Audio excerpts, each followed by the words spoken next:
Video like जरूर कर लीजिए और ऐसे वीडियो लगातार फ्री में पाने के लिए चैनल को तुरंत सब्सक्राइब कर लीजिए और बेल आइकन को जरूर टैप कर लीजिए ताकि आगे भी सारे वीडियो आपको मिलते रहे। यूट्यूब में फॉलो करते हैं तो प्लीज ये वाला फ्री टेलीग्राम चैनल जरूर ज्वाइन कर लीजिएगा। सारे नोटिफिकेशन सारे अपडेट यहीं पे आते हैं, ध्यान रखिए। दोस्तों स्वागत है आपका यूपीपीएससी बेस्ट ऑनलाइन कोचिंग के इस यूट्यूब चैनल पर। आज के इस वीडियो में हम लोग पॉलिटी मतलब राज व्यवस्था के एक महत्वपूर्ण बिंदु नागरिकता के बारे में समझेंगे।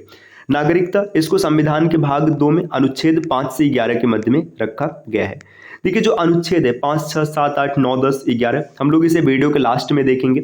इससे पहले नागरिकता से जुड़े महत्वपूर्ण बिंदुओं को समझते हैं जो काफी इंपॉर्टेंट है, प्रतियोगी परीक्षाओं में यहाँ से अक्सर प्रश्न बनते हैं। तो चलिए दोस्तों बढ़ते हैं आज के इस इंटरेस्टिंग सेशन पर। देखिए सबसे पहले यहाँ पर नागरिक के बारे में बताया गया। नागरिक मतलब जो सिटीजन होते हैं, सिटीजन के बारे में जानकारी दिया गया। नागरिक भारतीय राज्य के पूर्ण सदस्य होते हैं, मतलब पूरे सदस्य हैं और उनकी इस पर पूर्ण निष्ठा भी होती है। मतलब आप भारत के पूर्ण सदस्य और भारत के प्रति आपकी निष्ठा भी रहेगी। इन्हें सभी सिविल और राजनीतिक अधिकार प्राप्त होते हैं। भारत के जितने भी नागरिक हैं उन्हें भारत के सभी प्रकार सिविल और राजनीतिक अधिकार प्राप्त हैं।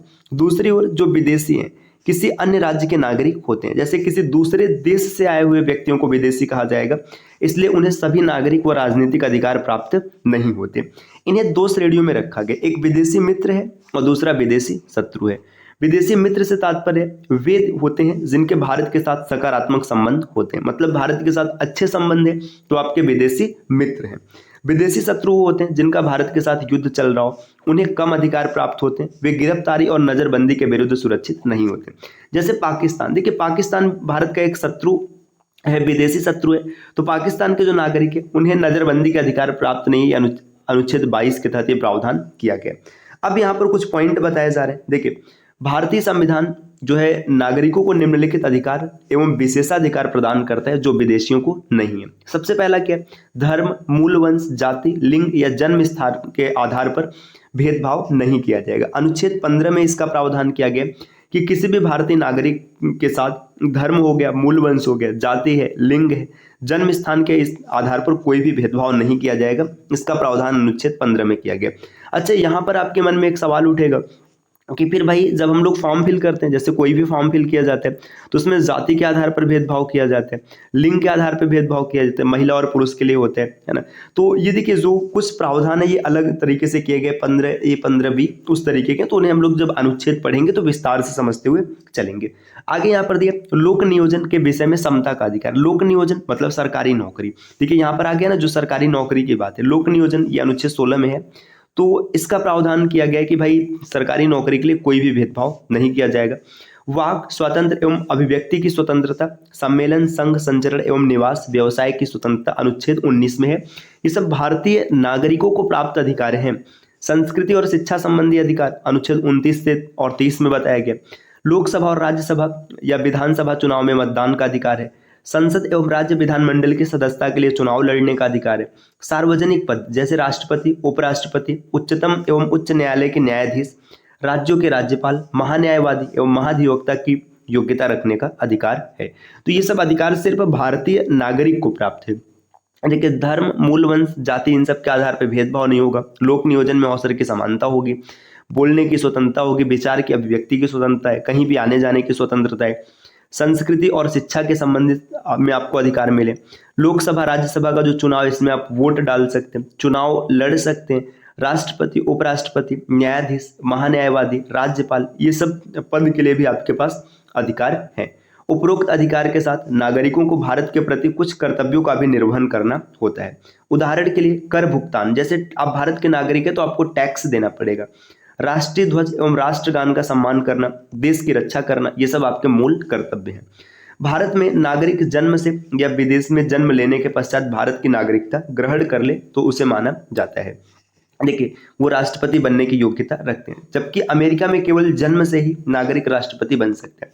देखिए बताया जा रहा है कि अगर आप भारत के हैं, आपका जन्म भारत में हुआ है तो भी आप भारत की नागरिकता रखते हैं। अगर आपका जन्म विदेश में हुआ है और भारत में आकर के नागरिकता ग्रहण कर लीजिए तो आप भारत की राष्ट्रपति बनने की योग्यता रखते हैं। लेकिन अमेरिका में ऐसा नहीं होता। अमेरिका में जन्म अगर आपका अमेरिका में हुआ है तभी आप वहां पे राष्ट्रपति का चुनाव लड़ पाएंगे, अन्यथा नहीं। संविधान नागरिक शब्द को परिभाषित नहीं करता है, लेकिन नागरिकता के लिए पात्र व्यक्तियों को विभिन्न श्रेणियों में का विवरण भाग 2 जो अनुच्छेद 5 से 11 इसमें दिया गया। देखिए, भारत का संविधान नागरिक शब्द के बारे में नहीं बताते, लेकिन नागरिकता क्या होगी इसके बारे में बताया गया अनुच्छेद 5 से 11 के बीच में। भारत में ब्रिटेन के समान एकल नागरिकता का प्रावधान किया गया है। अनुच्छेद 11 के अंतर्गत संसद को नागरिकता के संबंध में विधि बनाने की शक्तियां दी गई है। देखिए, अनुच्छेद 11 ये कहता है कि जो संसद है ये नागरिकता के संबंध में कानून बना सकते हैं। संसद द्वारा भारतीय नागरिकता अधिनियम 1955 पारित किया गया है। देखिए, यहाँ पे दिया नागरिकता अधिनियम 1955 नागरिकता प्राप्त करने के लिए 5 शर्तें बताता है। इससे पहले दोस्तों आप स्क्रीन पर कुछ नंबर देख पा रहे हैं। अगर आप टीम के पेड कोर्सेज से जुड़ना चाहते हैं, पीसीएस या फिर आरओ जैसे एग्जाम की कंप्लीट प्रिपरेशन के लिए, तो आप इनमें से किसी भी नंबर पर कॉल या व्हाट्सएप कर जानकारी प्राप्त कर सकते हैं। ये ज्ञान सर का व्हाट्सएप नंबर है, आप यहाँ से व्हाट्सएप के माध्यम से जानकारी ले सकते हैं। अब देखिए आगे बढ़ते हैं। यहाँ पर दिया है कि भारतीय नागरिकता आपको कितने प्रकार से मिल सकता है। देखिए, मूल रूप से नागरिकता अधिनियम 1955 ने भी राष्ट्रमंडल नागरिकता प्रदान की है, लेकिन इस प्रावधान को नागरिकता संशोधन अधिनियम 2003 द्वारा निरस्त कर दिया गया था। देखिए, नागरिकता मिलने का तरीका क्या है? जन्म, आपका जन्म भारत में हुआ तो आपकी नागरिकता होगी। वंशानुगत, आपके माता या पिता में से कोई एक भारत का है तो आपको नागरिकता मिलेगी।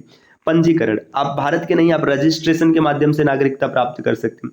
प्राकृतिक क्षेत्र में निवास करते तब नागरिकता होगा। क्षेत्र समाविष्ट करने के आधार पर, मतलब कोई क्षेत्र अगर भारत में आता है आप उस क्षेत्र के हैं तो आप भारत के नागरिक हो जाएंगे। अब देखिए, यहाँ पे बताया जा रहा है कि भारतीय नागरिकता का अंत मतलब लोप 3 प्रकार से होता है। भारत के नागरिक बनने के लिए 5 प्रावधान किए गए। अब समाप्ति के लिए मतलब नागरिकता आपकी खत्म हो जाएगी, इसके लिए 3 प्रावधान है। स्वैच्छिक त्याग, एक भारतीय नागरिक जो पूर्ण आयु और क्षमता का हो, ऐसी घोषणा के उपरांत वह भारत का नागरिक नहीं रहता, वह अपनी नागरिकता का त्याग कर सकता है। मतलब आप खुद से अपनी नागरिकता छोड़ रहे हैं। बर्खास्तगी के द्वारा, यदि कोई भारतीय नागरिक स्वेच्छा से किसी अन्य देश की नागरिकता ग्रहण कर ले तो उसकी भारतीय नागरिकता स्वयं बर्खास्त हो जाएगी। मतलब एक भारतीय नागरिक है, उसने किसी अन्य देश की नागरिकता ग्रहण कर ली तो उसकी जो नागरिकता है वो अपने आप समाप्त हो जाएगी। वंचित करने द्वारा, केंद्र सरकार द्वारा भारतीय नागरिकों को आवश्यक रूप से बर्खास्त करना होगा यदि क्या होगा, वह नागरिकता फर्जी तरीके से प्राप्त की गई हो, यदि नागरिकता ने संविधान के प्रति अनादर जताया हो, यदि नागरिक ने युद्ध के दौरान शत्रु के साथ गैर कानूनी रूप से संबंध स्थापित किए हों, या तो उसे कोई राष्ट्र विरोधी सूचना दी हो। मतलब युद्ध चल रहा है, आपने क्या किया, अपने शत्रु देश को कोई गुप्त सूचना दे दी तो आपकी नागरिकता बर्खास्त होगी। पंजीकरण या प्राकृतिक नागरिकता के 5 वर्ष के दौरान नागरिक को किसी देश में 2 वर्ष की कैद हुई हो। मतलब आपने रजिस्ट्रेशन तो करा लिया या प्राकृतिक नागरिकता आपको मिल गई, अब 5 वर्ष के अंदर ही क्या हो गया, किसी दूसरे देश में आपको 2 वर्ष की कैद हो गई, तब भी आपकी नागरिकता समाप्त। नागरिक सामान्य रूप से भारत के बाहर 7 वर्षों से रह रहा हो, अगर आप भारत के बाहर चले गए और 7 वर्ष से ज्यादा वहीं रह गए तो आपकी नागरिकता ऑटोमेटिक समाप्त हो जाएगी। अब यहाँ पर बताया गया भारतीय संविधान संघीय है और इसने दोहरी राज पद्धति केंद्र और राज्य को अपनाया है, लेकिन इसमें एकल नागरिकता की व्यवस्था की गई है, अर्थात भारतीय नागरिकता। देखिए, जो भारत का जो संविधान है ये दोहरी राज्य पद्धति पर चलता है, मतलब केंद्र की भी राज्य सरकार होगी और जो राज्य है उसकी भी सरकार होगी, लेकिन नागरिकता सिर्फ एकल नागरिकता, भारतीय नागरिकता। यहाँ राज्यों के लिए कोई पृथक नागरिकता की व्यवस्था नहीं है। अन्य संघीय राज्यों जैसे अमेरिका, स्विट्जरलैंड में दोहरी नागरिकता व्यवस्था को अपनाया गया।